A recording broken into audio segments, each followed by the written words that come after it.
मित्रों नमस्कार। आज मैं तुला लग्न की कुंडली के बारे में आपसे चर्चा करूंगा।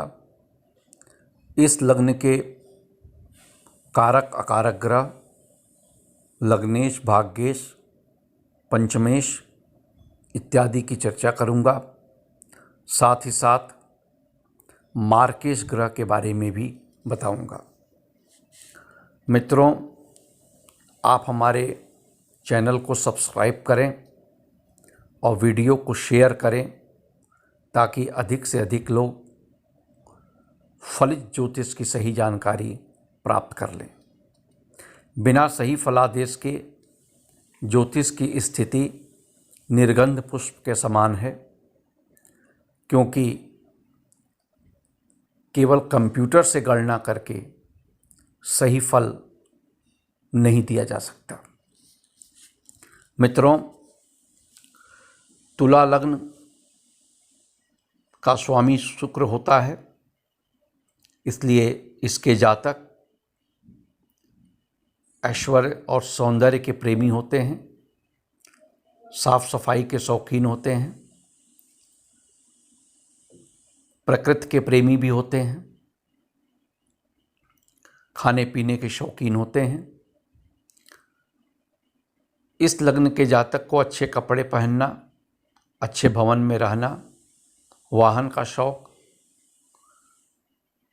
और विपरीत के प्रति आकर्षण होता है। तुला एक वायु तत्व की राशि है।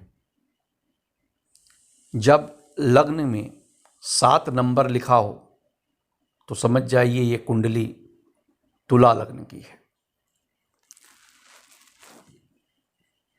इस लग्न में शुक्र लग्नेश और अष्टमेश होते हैं। इनको अष्टमेश का फल नहीं मिलता, पूर्ण फल ये लग्न का ही देते हैं, इसलिए शुक्र कारक होते हैं।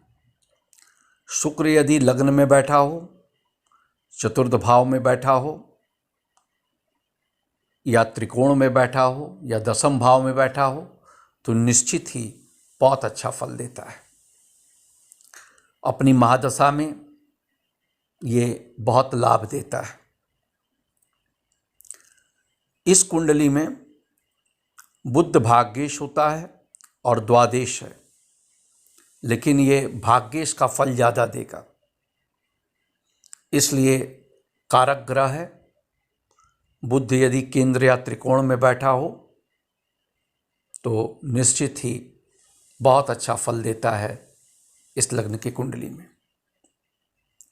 शनि चतुर्थेश और पंचमेश है, ये राजयोग कारक है, क्योंकि तुला लग्न की कुंडली में शनि की प्लैनेट होता है। देखिए, 2 लग्न ऐसे हैं, एक वृष और एक तुला, जिसमें शनि योग कारक होता है। मैंने बहुत से कुंडलियों का अध्ययन किया है और मुझे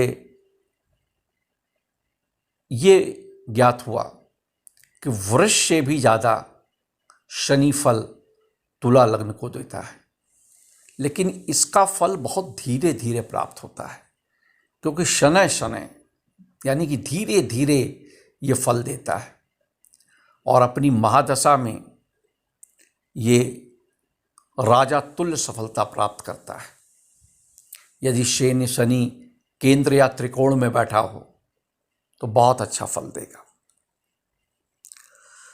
इस लग्न की कुंडली में चंद्रमा दशमेश यानी कर्म भाव का स्वामी है, इसलिए कारक ग्रह होता है। अपनी महादशा में अच्छा फल देता है। यदि ये शुक्र या गुरु के साथ बैठा हो तो निश्चित अच्छा फल देगा। लाभेश्वरी अकारक ग्रह है, लेकिन ये उच्च का यदि मेष राशि में हो या स्वग्रही लाभ भाव में हो तो फल अच्छा देगा, और अन्य स्थानों में इसके फल ज़्यादातर खराब ही आते हैं। तुला लग्न की कुंडली में मंगल सबसे ज्यादा अकारक ग्रह है, क्योंकि ये द्वितीयेश और सप्तमेश होता है। ये पूर्ण मार्केश है, अपनी महादशा में बहुत कष्ट देता है। यदि मंगल की स्थिति कुंडली में अच्छी नहीं है या नवमांश में भी अच्छी नहीं है तो ये बहुत ही कष्टकारक होता है, चोट चपेट इत्यादि सब देगा। गुरु तुला लग्न की कुंडली में तृतीयेश और खष्टेश हैं, ये भी अकारक होते हैं, इनके फल अच्छे नहीं आते। लेकिन यदि गुरु उच्च का दशम भाव में हो या स्वग्रही हो तो फल अच्छा देते हैं।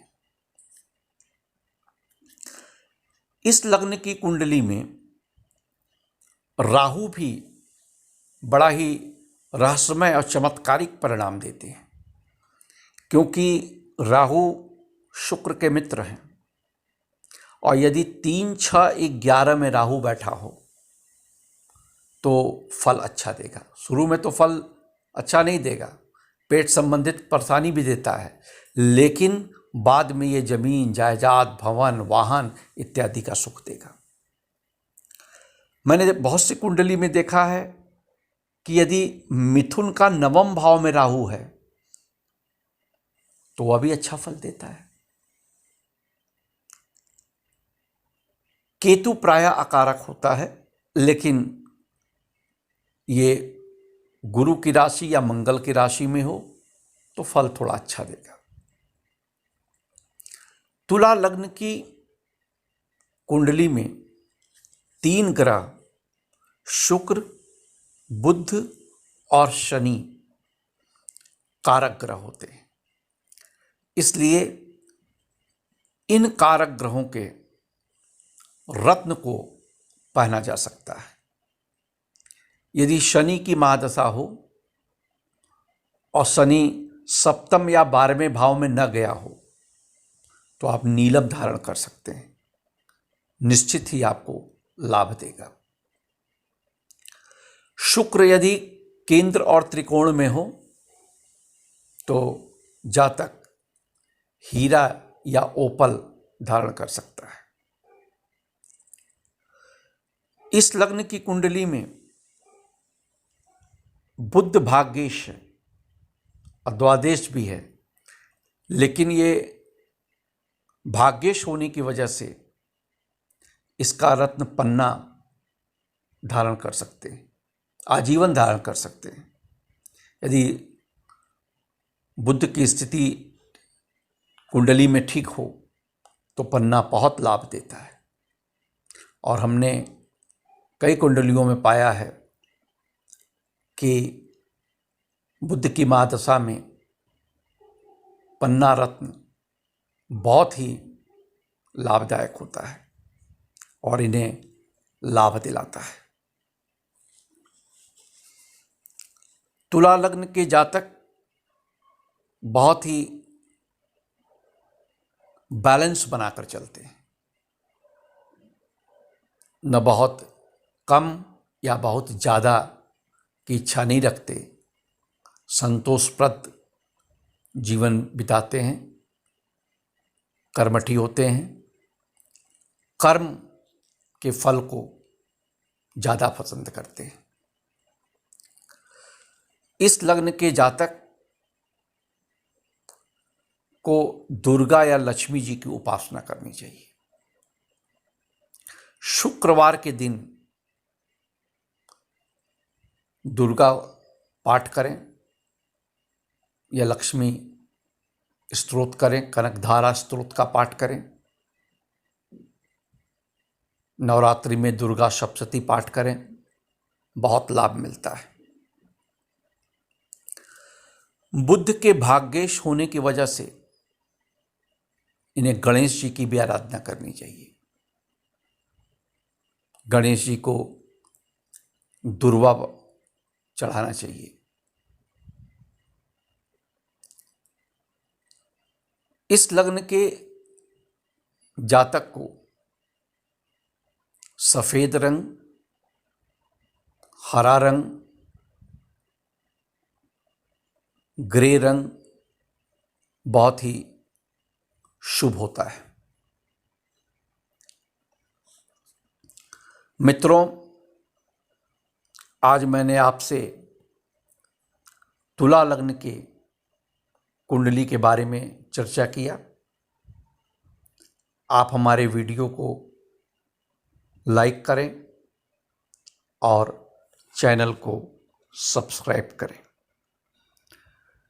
आपको ज्योतिष संबंधित कोई भी परामर्श लेना हो, कुंडली बनवाना हो, तो आप दिए गए नंबर पर हमसे संपर्क कर सकते हैं। धन्यवाद।